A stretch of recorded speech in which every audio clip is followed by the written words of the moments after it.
Hello friends, இன்றைக்கு இந்த வீடியோவில் ரேஷன் அட்டைதாரர்களுக்கு பொங்கல் பரிசாக 5000 ரூபாய் மற்றும் பரிசு தொகுப்பு யார் யாருக்கு கிடைக்கும் அப்படின்னு சொல்லிட்டு முக்கியமான அறிவிப்பை வெளியிட்டிருக்காங்க.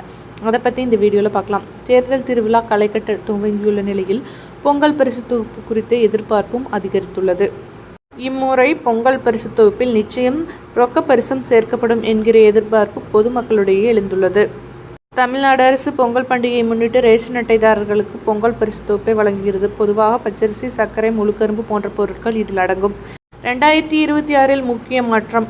சட்டப்பேரவை தேர்தல் காரணமாக பொங்கல் பரிசு ரொக்க பணமாக வழங்கப்படுமா என்பதை ஜனவரி முதல் வாரத்தில் அறிவிக்கப்பட வாய்ப்புள்ளது.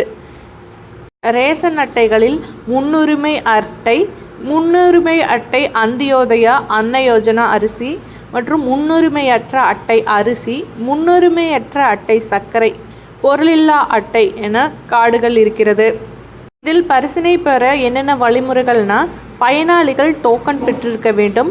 டோக்கன் இல்லாதவர்கள் சம்பந்தப்பட்ட ரேஷன் கடைக்கு சென்று உடனடியாக பெற வேண்டும்.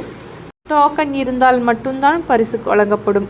இதில் அரிசி அட்டை வைத்திருப்பவர்களுக்கு மட்டுமே அரசு வழங்கும் பொங்கல் பரிசு தொகுப்பை பெற முடியும் அப்படின்னு சொல்லியிருக்காங்க.